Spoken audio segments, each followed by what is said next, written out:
Nindabasuhuje yimwe mbaye nikaze mwe mwakunze ndetse mukanakurikirana ibiganiro byacu gatanu kuri gatanu na Musimbi TV. Jewe nitwa Romeo Janvier. Ni igihe kinini kandi cyane cyari gishize mutumva ijwi ryanjye kuri ishene ngari yanyu ya Musimbi TV. Mwe subscribe kugira ngo mujye mubasha kuba updated ku makuru atandukanye avuga mu myidagaduro mu gihugu cy'u Rwanda. Ubwo nyine iyo ibintu bitari kubonekera igihe haba hari impamvu inganururo, usanga hari impamvu zirenze imwe cyangwa se zingahe zituma ibintu bitajya ku murongo fresh, ariko ubu ndizera neza ko ibintu bigiye kujya ku murongo mu buryo umwe cyangwa se ubundi, kandi as soon as possible ibintu biragenda neza kandi cyane. So nkabafashe umwanya nshimira abantu babanye nanjye mu bihe bigiye bitandukanye, ndetse anashimira n'abagiye gukurikira iyi nkuru by'aka kanya mwebwe muri abagaciro gakomeye kandi cyane. Mu minsi yashize ikinzanya ni ikintu kiri strong kandi cyane, ari ikintu gikomeye, ndetse nabonye cyane abaye n'ikibazo gikomeye cyane ku mbuga nkoranyambaga cyane cyane nyine izano iwacu mu gihugu cy'u Rwanda. So, mu minsi yashize nibwo ku mbuga nkoranyambaga zitandukanye hagiye hacicikana amashusho y'umudamu warimo uri hakabyizi n'umusore, ndetse biza kuza guteza urujijo. Abantu bibaza ngo ese uyu mudamu ni muntu ki? Uyu mudamu ni wo mu Rwanda, uyu mudamu ni wo hanze? Ariko mu babashe kubona video nshobora kuza gushyiramo bimwe mu bice byayo ku musozo w'iyi nkuru bitewe n'impamvu runaka, babashe kumva ko abari muri iyi video bahurizaga ku rurimi rw'ikinyarwanda, nubwo amajwi yabo kugira ngo uyumve bitari byoroshye. Byagenze gute rero? Ni video yafashwe ku mpamvu bwite z'umuntu ku giti cye hagati y'abantu bari mu gikorwa cy'urukundo. No mudamu bivugwa ko ngo ari umukristo mu itorero rya ADEPR. Uyu mukristo mwene data, guys, bakristo bene data, turi mu minsi ya nyuma turimo kugeragezwa kandi cyane. Uyu mudamu ngo ni umukristo mu itorero rya ADEPR nkuko byanditswe n'ikinyamakuru umunsi.com. Ni ikinyamakuru namenye nanjye uyu munsi kandi ngikomoye nyine kuri iyi nkuru.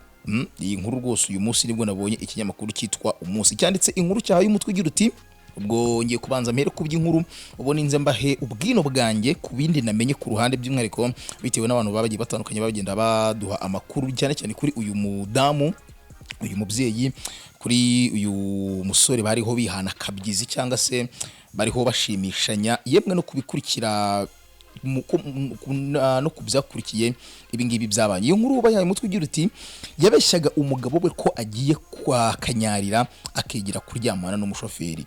Umugore wo muri ADEPR Gahogo yabaye igitaramo.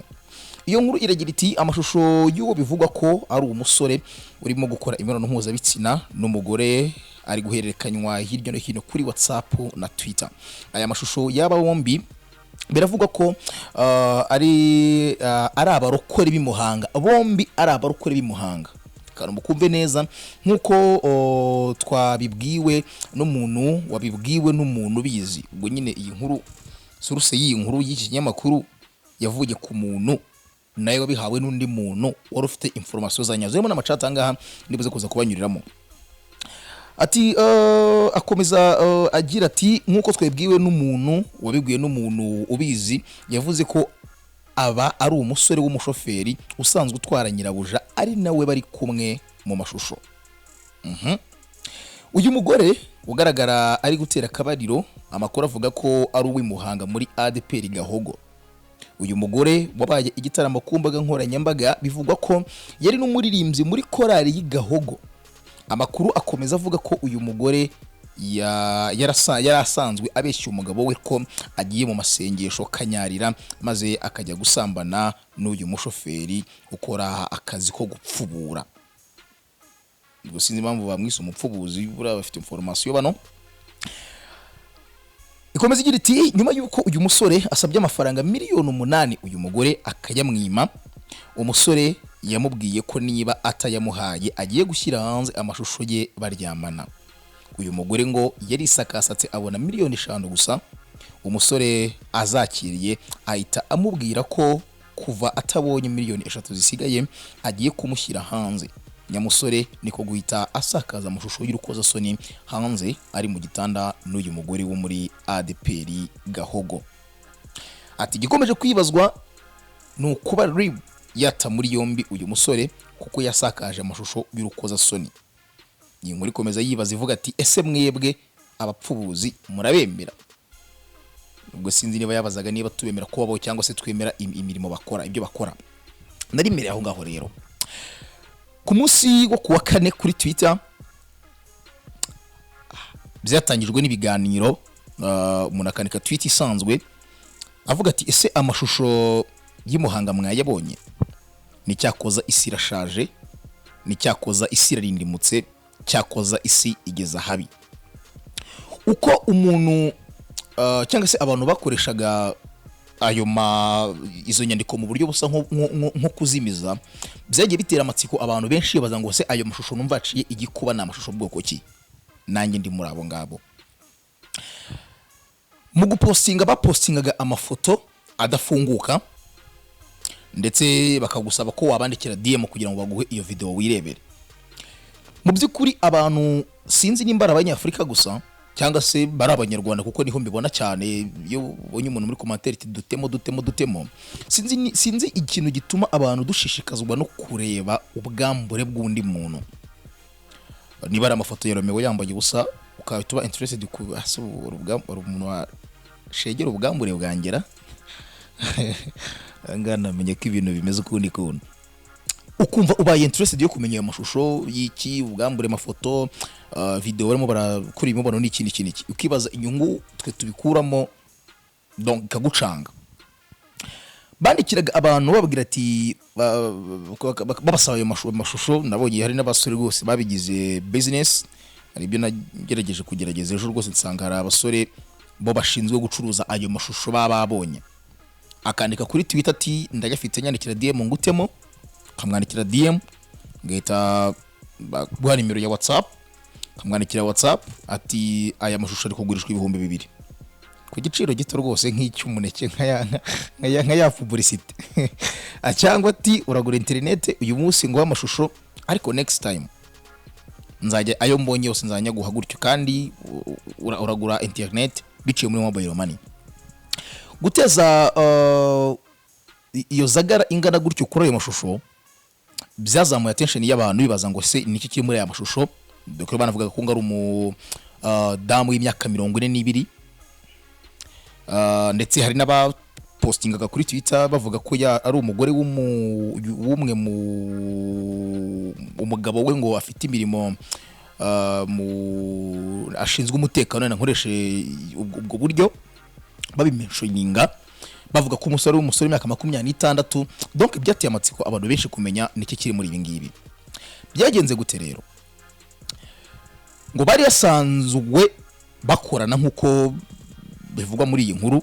Umusore ari umushoferi w'uyu mudamu, ndetse baza gupanga umuhuro nkuko byagenze, babonanira muri lodge imwe hano mu Rwanda bikorera ibyabo. Mu gupanga iyi gahunda, uyu musore ntekereza ko yabonanye n'uyu mugore yamwiteguye mu buryo bufatika, kandi yiteguye icyo gufata ya mashusho mu nyungu runaka we yarabifitemo. Yasetinze igikoresho gifata amashusho ndetse n'amajwi, agisetinga imbere y'igitanda mu rwinjiriro, ahajya kumera nko muri garde-robe nkuko bigaragara muri aya mashusho, ahajya kumera nko muri garde-robe. Amaze gusetinga ibingibi muri ubu buryo, igikorwa cyose bakoraga yagifataga amajwi n'amashusho. Mu mashusho yasakajwe agaragaza uyu musore mu bihe bya nyuma cyangwa se mu minota ya nyuma, tuboro tubiri nyine yatapfunye nitwo nabonye yagaragaje mu bihe bya nyuma bisa nk'ibisoza igikorwa atigeze agaragaza mu ntangiriro yacyo. Ayo mashusho niyo bavuga ko ngo yakangishije uyu mudamu amuca amafaranga kubera izina afite, inshingano afite mu itorero, kandi amplisi nk'umukristo ndetse w'umumama. Ndatekereza neza ko buri muntu wese sibye n'umuntu ukuze cyangwa se umuntu ufite inshingano runaka, ibanga rya mbere ry'umuntu agira ni ibikorwa byishimisha mubiri bigendanye n'imibonano mpuzabitsina. Nicyo kintu dukora twikingiranye ahanini, wenda n'ibindi bigize ibyaha n'ibyantu bakora bikingiranye, ariko ni ikintu cyemewe uharebwa uburenganzira ariko ukora wikingiranye, kuko uba uzirikana ibanga ryawe ndetse ukanagikora n'umuntu wizeye neza ko azabasha kubika ibanga ryanyu mwembi muri icyo gikorwa undi mwari muhuriye muri babiri. Ndatekereza ko atigeze habamo ukwishisha uyu musore kuri uyu mudamu,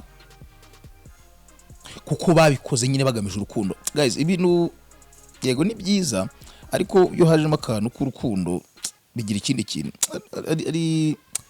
Ari video yambabaje iri mwaha ngaha, daka video ka mbere iminota 2 n'amasegonda, umusore asoje ibyo yararimo, umugore yamusomanye ubwuzu amuha bizu zigera nko murenya, amabizu nyine yisukiranye hamwe ya nyayo ya merci. Umuntu agatekereza akarenga ku kintu nk'icyo ngicyo akajya kwandarika ndetse no kwandagaza mugenzi we bambariranye ubusa. Buriya guhuza imibiri ni igihango gikomeye cyane abantu bagirana mu buryo batatekerezaga. Hari abanyarwenya bajya bikora nk'urwenya, abantu tinya kuvuga ngo uyu muntu ngo yakoresheje agakingirizo akiri imanzi ngahora ari imanzi kuko imibiri bitakoranyeho, ariko abandi bakavuga ko ibibonano yakozwe idakingiye hagati y'abantu babiri hiyongeramo ikindi kintu cya rukuruzi muri bo kibakururirana gukundana cyane, ndetse kinabazamura santima bitewe nuko haba habayeho igihango cy'imibiri. Kongera ukibaza ngo ni umunyamaswa ki uyu musore yatekereje gukorana ibi bintu. Igitekerezo gusa cyo gufata device agaterekana karikodinga iri fixed kabisa, agaterekana karikodinga, yamara kurikodinga akaririzinga ibyo aririzinga. Hari umuntu ushobora gutekereza ko amavideo atasohowe nawe, nanjye ibyo bintu bitekerejeho mvuga nti birashoboka ko wenda yaba yarabonywe n'umugabo wuriya mugore, wenda yarayamwoherereje musora kohereza umudamu ati ibyo bigira byose hano hari utuntu mfite twanjye nawe, yamara kuyamwoherereza umugabo wenda akagira marangamutima bari hejuru akomeye cyane, niko mbitekereza, ariko kavuga ati n'ubundi ntacyo nyiramiye reka ngute hanze. Kongera ugatekereza no mugabo ujya gutahanza umugore we usanga barimo n'ibindi bintu. None ukongera ukibaza nimba ibi bintu byarabereye Muhanga, ahantu bateranira babazi nk'abakristo, ahanini bundi yo mu gikorwa kiriya umusore n'ujya gushaka tere banza akajya kwiga ikibuga neza, umusore akaba yarazwi ko wenda ari umukristo wawo hano, umuzi wo kuri loji wenda kamutega kamera se akabishyira hanze agamije kubasebya bombi. Donc ni hari ibintu byinshi byo kwibaza mwahanga muri iyi video, ariko mu byukuri ni ibintu byeze muribuka amajwi yagiye hanze mu minsi yashize, byavuzwe ko ari ay'umwe mu bantu bafite amazina mu myidagaduro mu gihugu cy'u Rwanda, kandi ayo majwi cyangwa se amashusho ntiyafatwa n'umugore, none ufite umugabo ndetse n'abana. Abatipe hari ikintu twishyizemo cyo kwirata ubusambanyi, kwirata ngo ndarenze ndabizi yenda ukunuku ndindwa mubi, bishe nawe ndavuga ati ngiyewe batatu nibo babaye bake bari batatu, dore kumva bikagenda ukuri kuntu. Ariko kibaza ati iherezo ry'ibintu ni ibi, ntago for me bikiri ibintu bishyashya, ntago bikiri ibintu byacitse, kuko n'umuntu yagiye guseka ntago yafata umwanya nga blaming uyu muda, kuko ari impamvu zirenga imwe nubwo haba harimo icyo twakwita nk'ikosa, ariko hari impamvu zirenga imwe ituma umugore afata decision yo kuva mu rugo ahasize umugabo akajya kuba n'undi mugabo ku ruhande. Umubiri uraryana, ariko hakazamo no kwikunda kandi cyane. Hano umuntu aribaza nti bakoresha ngo amafuti y'umugabo nibwo buryo bwe. Usanga umugabo nyine umugore afasha umugabo byagenze uko nguko, usabye imbabazi, birabaye birarangiye. Ariko urutekereze kuri side y'uwo muntu, yego ushobora kuba ugiye hari ibyo utabona mu rugo. Hari abagore bagira mu rugo bakigarika byo, ubwo ni kuri side y'umugabo. Hari umugore ugira ngo rwose kumva icyo yaharaniraga mbere, kumwe yikokoraga mbere, kwihwatagura kugira ngo agushimishe, yaragamije kugira ngo abe selected. Yamara kuba selected ikavuga ati nageze kuri target z'icyo nifuzaga. Ugasanga mwanya afataga yitaho nsukimeze nkuko nyine ameze, ubwo donc murabyumva. Bigatuma wenda nk'umugabo avuga ati ndambiye kunukirwa ibitunguru, reka njye kureba kana kazi kwitira umubavu. Ibyo ni ikintu kibaho wenda gitewe n'ikitaragenze neza mu rugo, ariko hanini ku bagabo birazwi ko ibyo bintu bikorwa bitewe n'irari ry'umugabo yifitiye ku giti cye. Ku mugore rero, umugore afashe decision akavuga ngo ndasohotse muri iyi nzu, mvuye muri iki gitanda cyanjye cyiza, ngiye muri roji 7,000, njyanye n'umusore w'imyaka 25 27, nuko hari ukutanyurwa kutari muri we, ahubwo aba atabonye. Nuko hari icyo aba yifuza mu rugo aba atabonye. I know yuko the main purpose y'abantu dukunda n'abari kiriya. I know yuko the main purpose y'abantu dushaka n'abari kiriya. Dutabavandimwe twakuranye turabasiga tukajya gushaka mu yindi miryango kubera ibyo byishimo. Ni kese umuntu atabibonye. Hakaza n'ikibazo cy'uko mu b'igitsina gore mo kwifata kandi cyane kugora kwerura muri bo. Kemba rumva umugore yakwica kabuma gwete mugabo wanjye rwose hari ahantu utangerera. Hari umugore twigeze kuganira,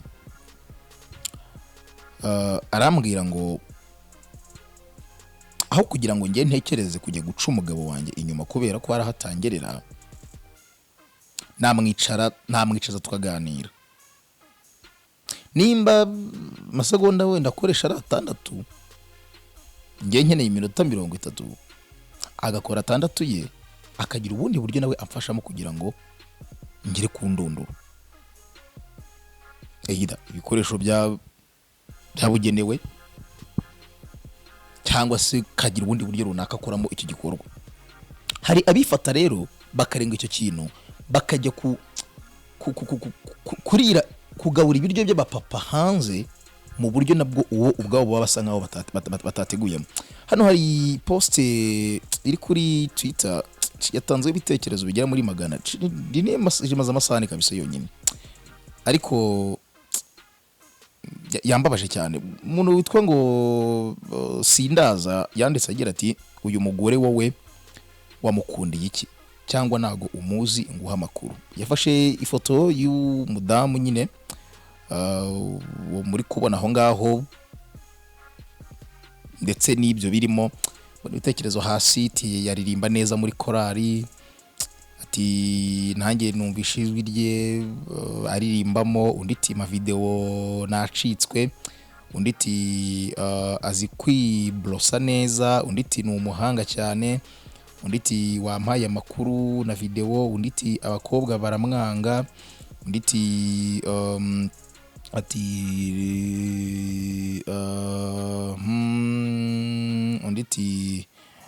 ati shaye gusa yamuhemukiye gusa. Undi yandika agira ati ntacyo anyways wankoreye bigiraga ati amakuru ntabwo muzi.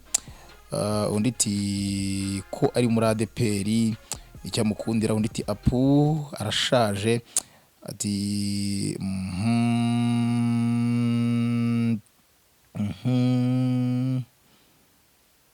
ngo azi kugira ngo bombo neza. Undi ati ntabwo muzi undi iti donc harimo ibitekerezo byinshi. Uyu mudamu abantu bamurihimiyeho itaka kandi cyane. Hari hano umuntu wapostinze uruntu runini cyane ati shati ngeze amahirwe nziguyeho ibaze like nyiri kujya amahirwe kugwa ku gambure bw'umuntu ngana n'umukuru wiwanyu. Hari nabo usanga ushobora kuba bangana mama wawe. Ati nyiguyeho ati ngutemo diye muti kandi unsabe ngugire